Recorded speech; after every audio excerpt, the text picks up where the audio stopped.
Extreme Rules 2018, it was an event. I don't think it was a bad one, I don't think it was a good one, it was just a decent night of wrestling with a lot of cringe and some things that really pissed me off. I want to start this review to say that the crowd sucked. You have Dolph Ziggler and Seth Rollins in a 30-minute Iron Man match and the only thing you care about is counting. So basically, crowd recreated the Royal Rumble countdown once we had like every minute pass, right? At first it was like, okay, that's funny, that's actually pretty creative, I don't know how they come up with that in this kind of match. Once we got that like 30 times, I was like, yeah, that's enough, okay, please. That's just straight up disrespectful to the wrestlers. I know that you bought a ticket and you can do pretty much everything you want, that's your choice, that's your right, I get that. But it's a dick move. Let's just agree with that one. It's a dick move. Let's talk about the structures of the matches. Now, I don't think it was done perfectly, but I think it was decent because the Intercontinental Championship main evented, although it's pretty shame that the WWE Championship didn't because it's the biggest WWE title right now.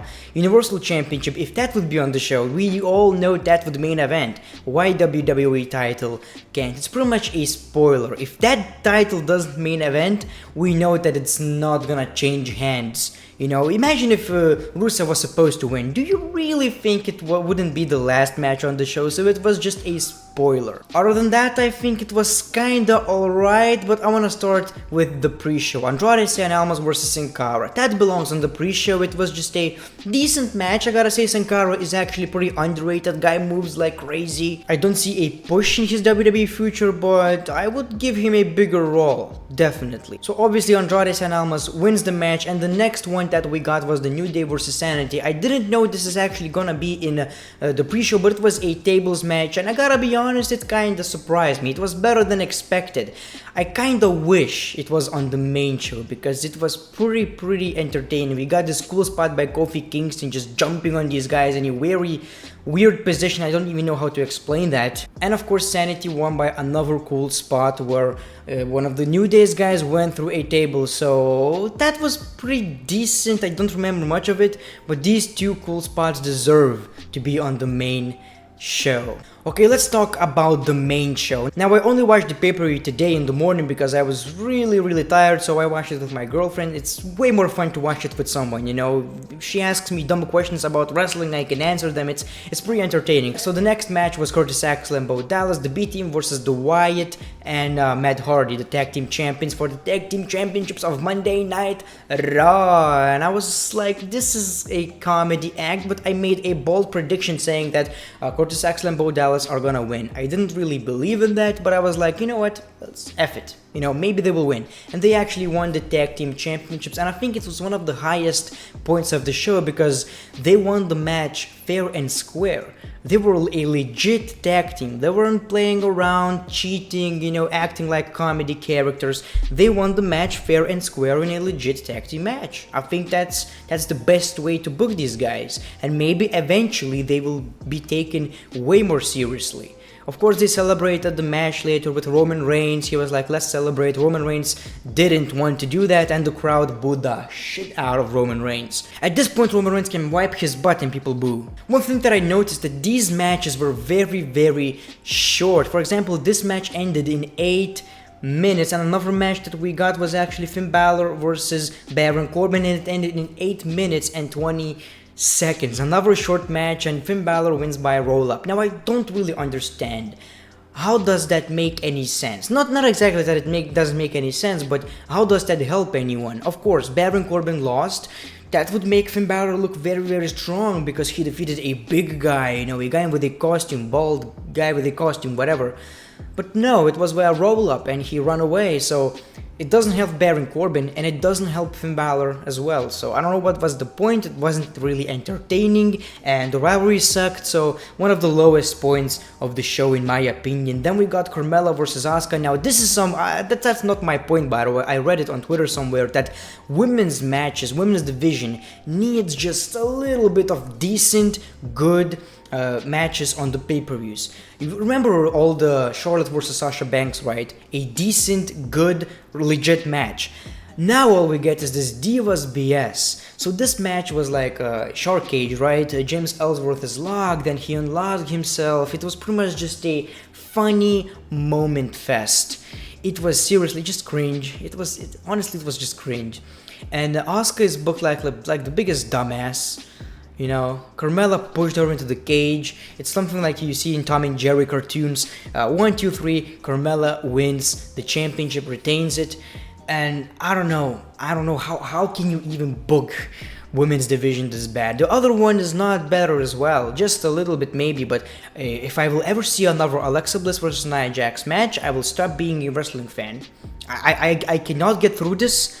I tried, and it was very difficult. Oh, and by the way, this match ended in 5 minutes and 25 seconds. And you think the short matches are done? Oh, no. We got Schinsky Nakamura versus Jeff Hardy, and this match ended in 6 seconds. I'm not even kidding. So basically, yes, it sounds bad, but it was actually pretty okay. Shut up. It was actually pretty okay. So this is basically what happened. Match doesn't even start. Into the balls, you know, Jeff Hardy is injured, and then the match starts. Kinshasa 1, 2, 3. Shinsuke Nakamura wins the United States Championship. Now I was like, maybe it's because Jeff Hardy has back issues. We all know that, right? That's what I made this prediction that Shinsuke Nakamura is gonna win. But later they said that he wants to have a rematch on SmackDown. Maybe we will not have it. I don't know. But hopefully Jeff Hardy will be okay. So I don't really like the idea of him winning the championship in a few seconds. You know, it doesn't exactly make Jeff Hardy look weak because he got punched into the balls, and we all know how much it hurts. It hurts. For all the ladies, all 2 of them who are watching this video, it hurts. But that's not the best part. Randy Orton's, my boy Randy Orton comes out. I was like, yeah, Randy is back, although I'm not really excited because he's gonna, you know, Shinsuke versus Orton rivalry. Not that interesting. No, that's not what happened. Randy Orton, my boy, stared into Shinsuke Nakamura's eyes. You know, there was maybe some romance going on. I don't even know, but he was staring into them. But then he just turned his head to Jeff Hardy, got his legs, and was like, that's not exactly WWE. That's not my type of entertainment. He spread his legs. Yeah, I know it sounds weird. No, that's not what happened. You know what happened? He kicked him into the balls and turned heel. Orton turned heel. I can't believe I'm saying these words because that's the only Randy that is actually good in 2018. The only time I found Randy Orton good as a babyface, 2 times maybe. 2005 against Triple H and against Christian in 2011. Other than that, face Orton is a boring Orton. Heel Orton is one of the most entertaining WWE superstars of all time. That's just my opinion though. So Randy Orton turned heel against Jeff Hardy, and that's honestly one of the most interesting rivalries or moments that will lead into the next week. What I'm trying to say is I really cannot wait to see what happens next with heel Randy Orton. That's what I'm trying to say, and I want to hear his explanation. And at this point, Randy Orton was booked like such a big babyface that it's really hard to imagine him as a heel. So it's gonna be very, very interesting. I know I'm talking about a 6 second match way too long right now, so I'm gonna move on. Kevin Owens defeated Braun Strowman. Well, did he? It was a steel cage match, pretty okay. You know, it was okay. Something that I would really love to see on Monday Night Raw maybe. On pay-per-view, it was okay, you know, it was in the right spot, so it was what it was. I think most of you seen the pay-per-view, so I don't really have to go through all the match. What happened basically, they were fighting, typical steel cage match, trying to escape, can't. The only good spot in this match, memorable I mean, is when he got handcuffed. Braun Strowman and Kevin Owens was just climbing and he was like, kiss you kiss, goodbye, I'm gonna win this match, and Braun Strowman just breaks it. You know, he doesn't win the match, and then we got this ending spot where basically on the top of Hell in a Cell, not Hell in a Cell, in a steel cage, Braun Strowman pushed him through the announce table. Amazing, good job Kevin Owens, but I don't really understand this logic, so I rather push him outside of the cage, not into the ring, even though I know that I could win the match by pushing him into the ring instead of through announce table, because if I push him through announce table, I lose the match. So Either Braun Strowman doesn't care or maybe he's just a dumbass. I don't know. Then we got the Bludgeon Brothers versus Team Hell No, and before the match, Team Hell No were actually attacked by them and Kane was injured. They broke his leg with a sledgehammer into the doors where Kane's leg was stuck in. Yeah, my English is just priceless. So Daniel Bryan has to fight alone. He fought for like, I don't know, maybe 5 or 4 minutes, and then Kane's music hits. Kane was injured, he had this thing, you know, on his leg, and he couldn't really fight that much, but he tried. Anyway, they do the tag team finisher and Daniel Bryan 1, 2, 3 retain the championships. I don't really like this. It was overbooked in my opinion, way too much BS. I wanted a normal match, but this was way too much in my opinion. I don't know how about you guys, but I really didn't enjoy this one. Then we got your most exciting match of the night, Bobby Lashley versus Roman Reigns. Who doesn't want to see that? And this match went for 14 minutes and it was really difficult to get through like 8 of these minutes. It was really difficult because I didn't care, you didn't care, no one cared. And by the way, speaking of the Universal Championship, if Brock Lesnar doesn't answer today on Monday Night Raw, whether he picks his opponent or date or something, if he doesn't do anything, he will be stripped from the Universal Championship. So this match didn't really do anything about the title. So the only thing I liked about this match is Bobby Lashley winning. That was kind of a shocker. I mean, he won fair and square with a spear. So 2 good things. Bobby Lashley is using spear again to win matches, and he won against Roman Reigns. I don't know why they did it. I really hope it's not to get sympathy for Roman Reigns. That would be really silly reason.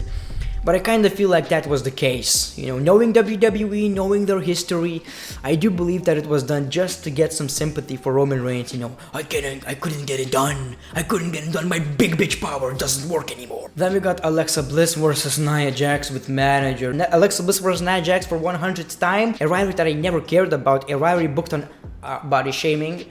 I loved it. I absolutely loved it. I don't even know where to begin. Also overbooked. Why we can't just have legit matches? It was an Extreme Rules match. We got a cool few chair shots, I guess, but Ronda Rousey interrupted because of all the interruptions from other women.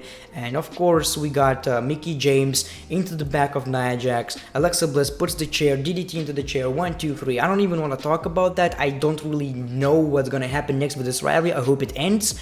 I just, honestly, you know what? I want to see Ronda Rousey as the women's champion. I don't care. Yeah, that's what I want. You may say she doesn't deserve it, but she proved herself many times. I hope that in the next 2 months she will be the women's champion.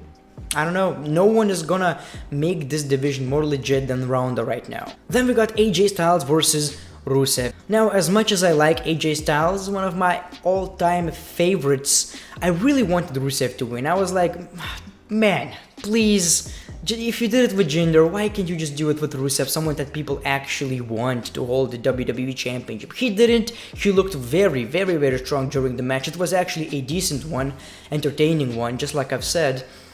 But he didn't want the championship. Now, one of the things that I really loved about this match were the near falls. Basically, Rusev killed him with a machka kick. 1, 2... You're like, is he actually gonna win? And of course, kick out. So I really think they did a great job with these.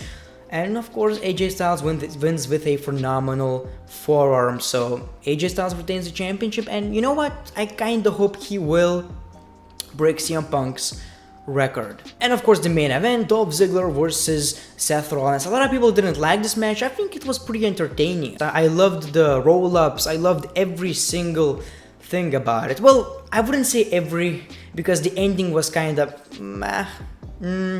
you know, a bit lackey. And I'm talking about the Iron Man match because they had 2 matches kinda, alright? So basically it was 2-0 with Seth Rollins kinda winning the match so far, and Drew McIntyre interferes, beats the crap out of him, gives Seth Rollins 1 more point, but because Drew McIntyre kicked the shit out of him so much, he was, you know, evicted, whatever the case may be, he had to leave the arena because the referee told him so.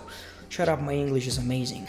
So Dolph Ziggler capitalized on that and got 2 points for himself, and by the end of the match they had 4-4, and Seth Rollins tried to pin him, but he couldn't because the countdown ended. So, you know, he was supposed to win the match, but he couldn't. And then Kurt Angle interfered and said that we're not ending this night like this we're gonna have another match and whoever pins whatever is gonna win the match, whatever, you know, a normal match, which doesn't really make that much sense when you think about that. Let's think about it in kayfabe wise, right? So no one won the match and Dolph Ziggler kept his championship. It's not their fault, right? That makes sense to me. So a boss comes out and he's like, nah, you know what? You're a heel guy and you won the championship, so we're gonna have to do it again. So it's like, you know, that doesn't make a lot of sense, but match ended in few seconds when Drew McIntyre kinda interfered, distracted Seth Rollins, a zigzag 1, 2, 3, Seth Rollins doesn't win the championship because Dolph Ziggler retains it. I'm really glad about that. I really love what's happening with these. The only thing that I find very weird is when Dolph Ziggler calls him a psychopath all the time. I don't think he likes it that much, no one would, so we will see Drew McIntyre turning on Dolph Ziggler in the near future, although I don't really want to see it because I love them as a tag team, as a group, whatever.